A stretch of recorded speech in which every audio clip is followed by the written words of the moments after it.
Les grandes fortunes françaises ne payent quasiment pas d'impôt sur le revenu, à tel point que si elles partaient toutes demain s'installer aux îles Caïmans, leur facture fiscale baisserait à peine. Les recettes fiscales de la France baisseraient à peine, de l'ordre de 0,03% du PIB français.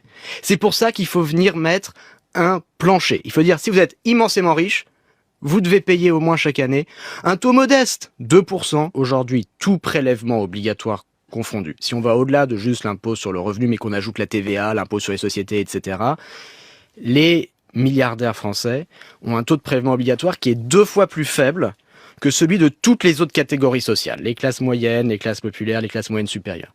C'est une rupture du principe fondamental d'égalité devant l'impôt qui est inscrit dans la Constitution. Donc ce qu'on demande simplement, c'est que ces 1800 plus grandes fortunes contribuent leur juste part d'impôt au même titre que le reste de la population. Et ça ferait combien entre 15 et 25 milliards? C'est pas très clair. Ça rapporterait environ 20 milliards d'euros parce que les fortunes en question sont considérables.